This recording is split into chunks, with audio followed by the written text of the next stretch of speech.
Baik, kali ini kita akan belajar tentang teori bilangan, di mana pada teori bilangan ini kita mengambil 3 submateri. Yang pertama ada sistem bilangan asli, yang kedua ada induksi matematika, yang ketiga ada teorema binom. Nah, pada sistem bilangan asli ada 5 teorema. Yang pertama berbunyi 1 adalah bilangan asli. Di sini jelas bahwa bilangan asli dimulai dari 1, 2, 3 dan seterusnya. Dan di sini jelas bahwa 1 adalah bilangan asli. Dan yang kedua berbunyi untuk setiap bilangan asli n terdapat tepat 1 bilangan asli yang disebut pengikut n. Dan dapat kita tulis n aksen. Dan yang ketiga berbunyi untuk setiap bilangan asli n, maka ketika ada n aksen tidak sama dengan 1, karena 1 adalah bilangan primitif dari bilangan asli, sedangkan n aksen adalah pengikut dari bilangan primitif tersebut. Dan yang keempat berbunyi jika m dan n adalah bilangan asli dan m sama dengan n, maka m aksen akan sama dengan n aksen. Dan teorema yang kelima berbunyi jika S adalah bilangan asli sedemikian sehingga 1 adalah anggota dari S, 2 jika K anggota dari S, maka ketika K aksen adalah anggota S, maka S memuat semua bilangan asli. Selain teorema-teorema yang disebutkan tadi, ada beberapa teorema pengikut gitu ya. Operasi penjumlahan pada bilangan asli. Nah, di sini ada beberapa dengan definisi setiap pasangan bilangan asli M dan N terdapat bilangan asli M ditambah N, sehingga ketika M ditambah 1 itu sama dengan M aksen. Ada pula ketika M ditambah N aksen, maka akan sama dengan M ditambah N aksen gitu ya. Selanjutnya ada sifat asosiatif penjumlahan. Jika M, N, dan P adalah bilangan asli, maka M plus N plus P sama dengan M plus N plus P.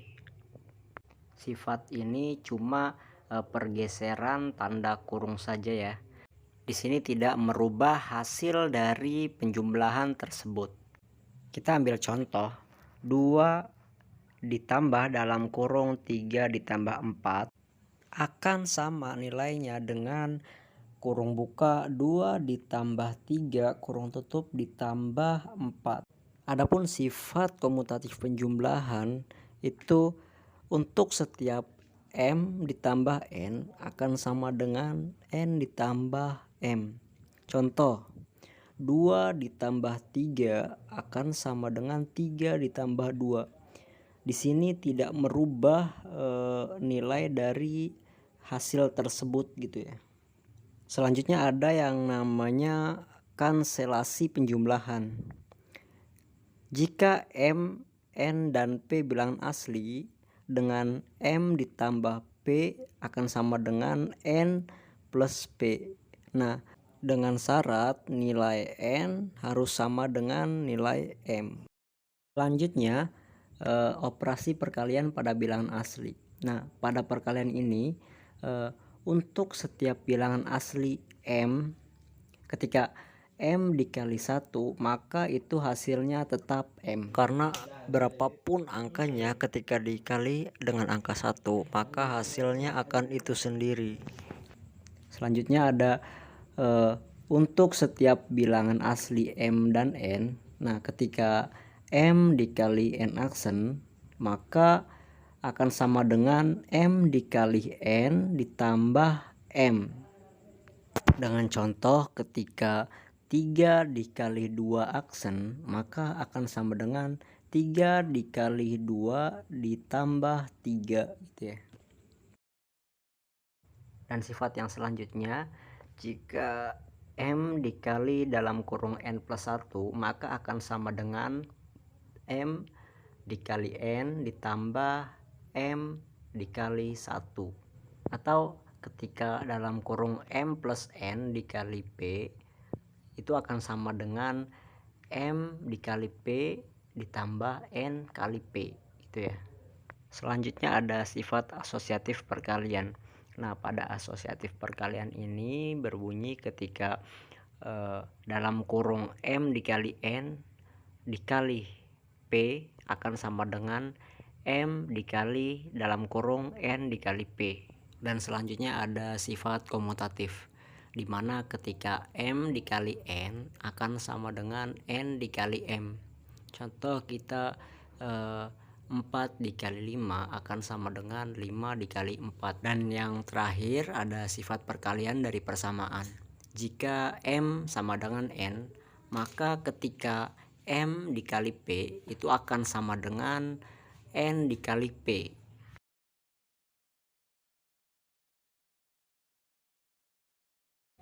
Induksi matematika atau sering disebut mathematical induction adalah metode pembuktian yang sering digunakan untuk menentukan kebenaran dari suatu pernyataan yang diberikan dalam bentuk bilangan asli.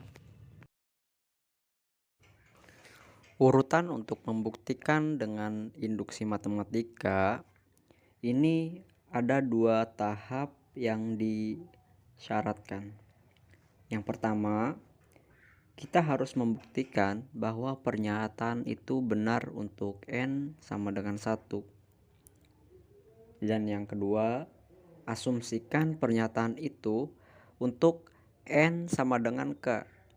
Dan kemudian buktikan bahwa pernyataan itu benar untuk N sama dengan K tambah 1. Ada satu contoh. Buktikan bahwa 1 ditambah 2 tambah 3 tambah 4 tambah titik-titik tambah N sama dengan N kurung buka N plus 1 kurung tutup per 2 untuk setiap bilangan asli N. Untuk N sama dengan 1, maka 1 sama dengan 1 kurung buka 1 plus 1 kurung tutup per 2. Di sini jelas bahwa 1 akan sama dengan hasilnya dengan 1 dalam kurung 1 plus 1 per 2. Jelas ya bahwa ini benar. Jadi pernyataan ini benar untuk N sama dengan 1. Dengan kata lain, P1 benar. Dan selanjutnya teorema binom yang akan dijelaskan oleh seorang calon guru. Teorema binom. Nah, apa sih teorema binom itu? Oke, jadi teorema binom itu perpangkatan jumlah atau selisih dua suku tanpa mengalihkan atau menjabarkannya tidaklah terlalu sulit. Jadi, kata binom tersebut adalah suatu ungkapan yang memuat tepat dua suku yang dipisahkan oleh tanda tambah atau tanda kurang. Contohnya yaitu X ditambah Y, 2X dikurang 5Y, setengah dikurang 3Y, dan X pangkat 2 ditambah 5Y pangkat 2. Jadi itu merupakan binom atau suku 2. Nah, di dalam teorema binom juga ada rumus penjabaran dari perpangkatan binom, yaitu rumus untuk A ditambah B pangkat N, dengan AB itu bilangan real dan N-nya itu bilangan asli. Oke, contohnya adalah A ditambah B pangkat 1 sama dengan A ditambah B. Karena di sini nilai N-nya sama dengan 1, jadi AB-nya itu dikali 1. Sehingga menjadi A ditambah B, harusnya kan menjadi A pangkat 1 ditambah B pangkat 1. Nah, kita bisa hilangkan pangkat 1-nya, maka hasilnya yaitu A ditambah B. Jadi anggap saja di sini ada pangkat 1. Terus yang kedua yaitu ada A ditambah B pangkat 2 sama dengan A pangkat 2 ditambah 2AB ditambah B pangkat 2. Karena di sini nilai N-nya sama dengan 2. Oke. Oke, selanjutnya yaitu ada A ditambah B pangkat 3 sama dengan A ditambah B dikali A ditambah B pangkat 2. Nah, karena di sini nilai N-nya sama dengan 3, jadi kita jabarkan terlebih dahulu dari yang A ditambah B pangkat 1 sama A ditambah B pangkat 2. Terus kita jabarkan lagi yang A ditambah B-nya itu hingga menjadi A ditambah B. Dan yang A ditambah B pangkat 2-nya itu menjadi A pangkat 2 ditambah 2AB ditambah B pangkat 2. Nah, sehingga bisa menjadi hasilnya yaitu A pangkat 3 ditambah 3A pangkat 2B ditambah 3AB pangkat 2 ditambah B pangkat 3. Yang selanjutnya yaitu ada A ditambah B pangkat 4 sama dengan A ditambah B dikali A ditambah B pangkat 3. Nah, jadi kan di sini kita jabarkan ya, yang dari A ditambah B pangkat 4 itu dari A ditambah B pangkat 1 sama A ditambah B pangkat 3. Nah, karena di sini nilainya sama dengan 4, jadi kita jabarkan terlebih dahulu dari yang A ditambah B pangkat 1 sama yang A ditambah B pangkat 3. Nah, terus kita jabarkan kayak tadi, yang A ditambah B menjadi sama dengan A ditambah B. Kemudian yang A ditambah B pangkat 3 menjadi A pangkat 3 ditambah 3A pangkat 2B ditambah 3AB pangkat 2 ditambah B pangkat 3. Sehingga bisa menjadi A pangkat 4 ditambah 4A pangkat 3B ditambah 6A pangkat 2 B pangkat 2 ditambah 4AB pangkat 3 ditambah B pangkat 4. Nah, yang selanjutnya itu ada A ditambah B pangkat 5 sama dengan A ditambah B sama A ditambah B pangkat 4. Nah, karena di sini nilai N-nya sama dengan 5, jadi kita jabarkan terlebih dahulu dari yang A tambah B pangkat 1 sama A ditambah B pangkat 4.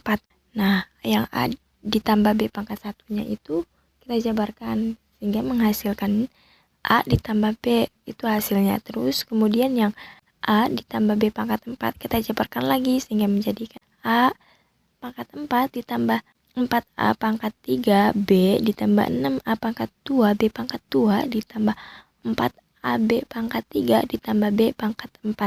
Nah, kemudian kita jabarkan sehingga bisa menjadikan hasil A pangkat 5 ditambah 5A pangkat 4B ditambah 10A pangkat 3B pangkat 2 ditambah 10A pangkat 2 B pangkat 3 ditambah 5AB pangkat 4 ditambah B pangkat 5. Oke, lanjut sekarang kita ke sifat-sifat perluasan A ditambah B pangkat N.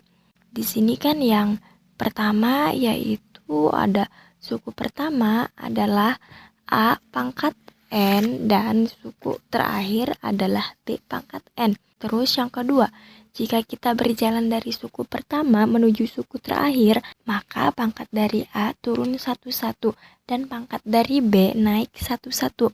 Terus yang ketiga yaitu jumlah pangkat dari A dan B pada setiap suku sama dengan N.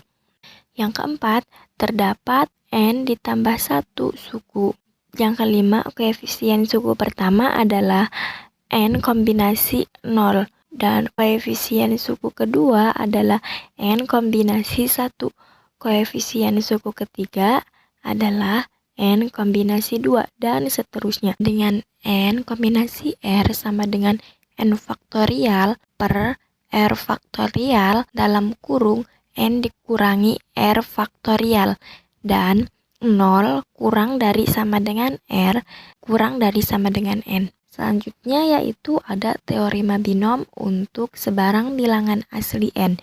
Nah, maka dari A ditambah B pangkat N sama dengan N kombinasi 0 dikali A pangkat N ditambah N kombinasi 1 dikali A pangkat N dikurangi 1 dikali B ditambah N kombinasi 2 dikali A pangkat N dikurangi 2 dikali B pangkat 2 ditambah N kombinasi 3 dikali A pangkat N dikurangi 3 dikali B pangkat 3 sampai seterusnya sehingga menjadi N kombinasi N dikurangi 1 dikali A dikali B pangkat N dikurangi 1 ditambah N kombinasi N dikali B pangkat N. Contoh Di sini kan contohnya itu jabarkanlah X ditambah 2Y pangkat 4. Nah, penyelesaian di sini jadi nilai N-nya itu 4 sehingga koefisien-koefisiennya berturut-turut. Nah, jadi dari 4 kombinasi 0 itu sama dengan 4 faktorial per 0 faktorial dikali 4 dikurang 0 faktorial sama dengan 1. Nah, kenapa bisa menjadi 1? Karena di sini kan yang 4 faktorialnya itu hasilnya 24 dan yang 0 faktorial dikali 4 faktorial dikurangi 0 faktorial. Jadi kita kalikan dulu yang ada di dalam kurung 4 dikali 0 kan hasilnya 4 ya. Nah, 0 dikali 4 sama dengan 4, jadi hasilnya kan 4 faktorial. 4 faktorial itu kan 24. Jadi 24 dibagi 24 itu hasilnya 1. Terus kemudian yang 4 kombinasi 1 sama dengan 4 faktorial per 1 faktorial dalam kurung 4 dikurangi 1 faktorial sama dengan 4. Nah, ini juga sama ya. Jadi 4 faktorialnya itu 24 dan dari 1 faktorial dikali 4 dikurang 1 faktorial itu hasilnya 6. Jadi 24 dibagi 6 jadi hasilnya 4. Nah, yang selanjutnya yaitu ada 4 kombinasi 2 sama dengan 4 faktorial per 2 faktorial dikali 4 dikurangi 2 faktorial itu sama dengan 6. Nah, jadi 4 faktornya itu kan 24. Terus 2 faktorial dikali 4 dikurangi 2 faktorial itu hasilnya 4. Jadi 24 dibagi 4 itu hasilnya 6. Terus yang 4 kombinasi 3 sama dengan 4 faktorial per 3 faktorial dikali 4 dikurangi 3 faktorial. Jadi sama kayak yang tadi, yang 4 faktorialnya itu kan hasilnya 24. Terus yang 3 faktorial dikali 4 dikurangi 3 faktorial itu kan hasilnya 6. Jadi 24 dibagi 6 hasilnya 4. Dan yang 4 kombinasi 4 sama dengan 4 faktorial per 4 faktorial dikali 4 dikurangi 4 faktorial. Nah, sama ini kayak yang di awal. Cuma bedanya di sini kan 4 dikurangi 4 dalam kurungnya itu tuh kan. Ada 4 dikurangi 4. Hasilnya kan 0. Jadi 4 dikali 0 hasilnya 4. Jadi yang 4 faktorialnya itu 24 dan hasil yang dari kita kalikan tadi itu 4 faktorial jadi hasilnya 24. Jadi 24 dibagi 24 sama dengan 1. Nah, jadi hasil dari X ditambah 2Y pangkat 4 itu sama dengan X ditambah 2Y pangkat 4 dengan A sama dengan X dan B sama dengan 2Y. Oleh karena itu maka X ditambah 2Y pangkat 4 itu sama dengan X pangkat 4 ditambah 4X pangkat 3 dikali 2Y ditambah 6X pangkat 2 dikali 2Y pangkat 2 ditambah 4X dikali 2Y pangkat 3 ditambah 2Y pangkat 4. Sehingga bisa menjadi X4 ditambah 8X pangkat 3Y ditambah 24X pangkat 2 Y pangkat 2 ditambah 32X Y pangkat 3 ditambah 16Y pangkat 4. Kemudian contoh yang kedua, jabarkanlah bentuk 2X pangkat 2 dikurangi 3Y pangkat 6. Oke, kita ke penyelesaiannya. Nah, di sini kan nilai N-nya itu sama dengan 6. Dengan menghitung kombinasi 6 dengan cara berturut-turut, yaitu kan 0, 1, 2, 3, 4, 5, dan 6. Diperoleh koefisien-koefisiennya adalah 6 kombinasi 0, 6 kombinasi 1, 6 kombinasi 2, 6 kombinasi 3, 6 kombinasi 4, 6 kombinasi 5, 6 kombinasi 6. Nah, jadi kan 6 kombinasi 0 itu sama dengan 6 faktorial per 0 faktorial dikali 6 dikurangi 0 faktorial sama dengan 1. Dan 6 kombinasi 1 itu sama dengan 6 faktorial per 1 faktorial dikali 6 dikurangi 1 faktorial sama dengan 6. Dan yang 6 kombinasi 2 sama dengan 6 faktorial per 2 faktorial dikali 6 dikurangi 2 faktorial sama dengan 15. Yang ke-6 kombinasi 3 itu sama dengan 6 faktorial per 3 faktorial dikali 6 dikurangi 3 faktorial sama dengan 20. Yang 6 kombinasi 4 sama dengan 6 faktorial per 4 faktorial dikali 6 dikurangi 4 faktorial sama dengan 15. Nah, untuk yang 6 kombinasi 5 itu sama dengan 6 faktorial per 5 faktorial dikali 6 dikurangi 5 faktorial sama dengan 6. Dan yang 6 kombinasi 6 itu sama dengan 6 faktorial per 6 faktorial dikali 6 dikurangi 6 faktorial sama dengan 1. Nah, jadi hasil 2x pangkat 2 dikurangi 3y pangkat 6 itu sama dengan 2x pangkat 2 dikurangi 3y pangkat 6 dengan A-nya itu 2x pangkat 2 dan B-nya itu 3y. Oleh karena itu, maka 2x pangkat 2 dikurangi 3y pangkat 6 itu hasilnya 4x pangkat 6 dikurangi 24x pangkat 5 dikali 3y dikurangi 60x pangkat 4 dikali 3y pangkat 4 dikurangi 80x dikali 3y pangkat 3 dikurangi 3y pangkat 6, sehingga bisa menghasilkan 4x pangkat 6 dikurangi 72 pangkat 5y dikurangi 4860x pangkat 4y pangkat 4 dikurangi 2160x y pangkat 3 dikurangi 729y pangkat 6.